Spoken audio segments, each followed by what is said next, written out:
Olá, meus amigos e meus irmãos em Cristo Jesus. Louvado seja o Senhor, o nosso bom Deus, porque estamos aqui mais uma vez para juntos refletirmos um pouco mais em suas inspiradas palavras. Amém? E meus queridos, se vocês ainda não são inscritos no canal, inscrevam-se para não perderem nenhuma das nossas postagens que constantemente aqui estamos colocando. E se você já é inscrito no canal e tem se sentido abençoado com essas mensagens, então torne-se um membro desse canal e auxilie esse ministério, ok? Bom, em Apocalipse, lá no capítulo 13, na carta à igreja em Filadélfia, as palavras de Jesus para o seu povo são as de que a porta que ele abre, ninguém fecha.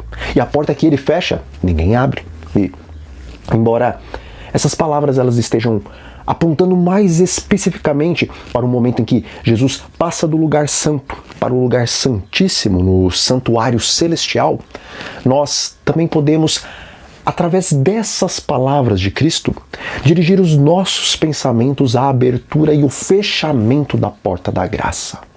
E meus queridos, embora Jesus é o Cordeiro de Deus que foi morto desde a fundação do mundo, a porta da graça só se abriu verdadeiramente para a raça humana após Jesus bradar na cruz do Calvário as palavras "está consumado". Na cruz, todos os pecados da humanidade recaíam sobre Jesus. E como está escrito, o salário do pecado é a morte. E sendo assim, a porta da eternidade que estava para sempre fechada aos homens por causa da nossa transgressão à lei de Deus, após Jesus pagar o preço da nossa transgressão, pela sua infinita graça, os portais do céu puderam ser mais uma vez abertos para o ser humano. Contudo, essa porta que foi aberta por causa da expiação de Cristo não vai continuar aberta para sempre, porque lá em Apocalipse, no capítulo 22, nós lemos essa terrível declaração. Continue o injusto fazendo injustiça, continue o imundo ainda sendo imundo. O justo continue na prática da justiça e o santo continue a santificar-se. E eis que venho sem demora e comigo está o galardão que tenho para retribuir a cada um segundo suas obras.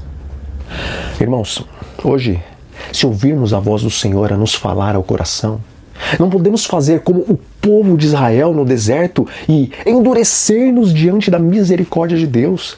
Mas precisamos hoje, enquanto os minutos desse vídeo estão transcorrendo, abrir os nossos ouvidos e ouvir os últimos apelos do Senhor para um povo rebelde, tal como o povo hebreu após a saída do Egito. Hoje, precisamos fazer uma introspecção e sondarmos o nosso coração e vermos se verdadeiramente estamos sendo remanescentes da profecia bíblica, um povo de propriedade peculiar de Deus, ou se estamos sendo contados entre os mornos da igreja, os quais, independentemente de cargo ou de tempo que se encontram entre o povo de Deus, serão vomitados da boca do Senhor. Hoje, meus queridos, é o dia da nossa salvação, mas também pode ser o dia da nossa perdição, pois nós não sabemos se amanhã teremos uma nova oportunidade, porque esse pode ser o nosso último dia nessa terra. Veja, faz algum tempo que eu vi a chamada de um vídeo no YouTube, o qual dizia a reação dos presos ao receberem a condenação perpétua.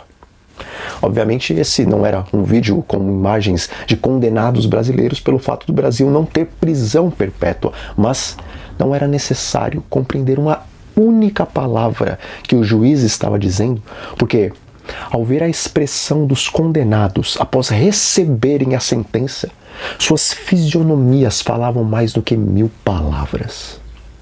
Bom, eu não consegui assistir mais do que 2 ou 3 cenas desses julgamentos, porque o desespero dos presos era muito triste. Mas, irmãos, o desespero e a fisionomia extremamente angustiada desses detentos após receberem do juiz a condenação à prisão perpétua não podem se comparar com aquele dia em que o juiz, de todos os juízes, irá declarar: continue o injusto fazendo injustiça, continue o imundo ainda sendo imundo. E diz o Espírito de profecia: eu vi que o tempo para Jesus estar no lugar santíssimo estava quase terminado, e esse tempo pode durar apenas um pouco mais. E todo o tempo de lazer que temos deve ser gasto em estudar a Bíblia, que nos julgará no último dia. Bom, não apenas o tempo para Jesus terminar a sua obra no lugar santíssimo está quase esgotado, porque estamos vivendo nos últimos instantes do grande conflito entre Cristo e Satanás, mas também pelo fato de que ninguém sabe se amanhã estará vivo. Contudo, embora essa afirmação do Espírito de Profecia, de que o tempo para ser finalizada a obra de Jesus no lugar santíssimo e encerrar-se para sempre a graça de Deus para com o homem seja tremenda.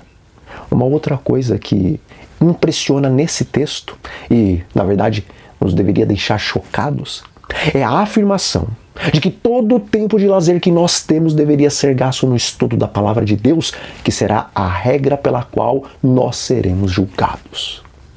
Irmãos, em um tempo de pregações de autoajuda, e em um tempo em que líderes e ministros evangélicos aliviam suas palavras e removem as advertências dos púlpitos para não constranger os membros da igreja e para não perderem suas ovelhas, em um tempo em que os líderes religiosos apresentam tanto para crianças, para jovens e também para adultos um evangelho estilo stand-up, estilo diversão para todas as idades, o Espírito Santo, através da sua profeta, nesse tempo, traz uma mensagem completamente diferente da mensagem dos nossos dias, dizendo que se o nosso lazer, se o nosso entretenimento não for o estudo das Sagradas Escrituras, à semelhança das virgens loucas, nós não entraremos para as bodas do Cordeiro e a porta da graça se fechará eternamente para nós.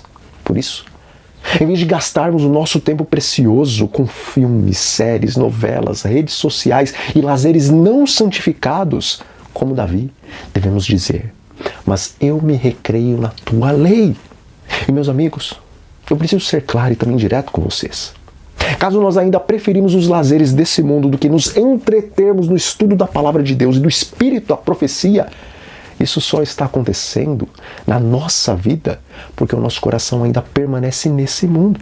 Porque quando verdadeiramente colocarmos o nosso coração em Deus e na vida eterna, a qual Ele nos oferece, nunca mais diremos que temos dificuldade em ler a palavra de Deus, mas pelo contrário, nós iremos nos queixar de que o tempo que temos para o estudo das Escrituras e também do Espírito de Profecia é muito curto.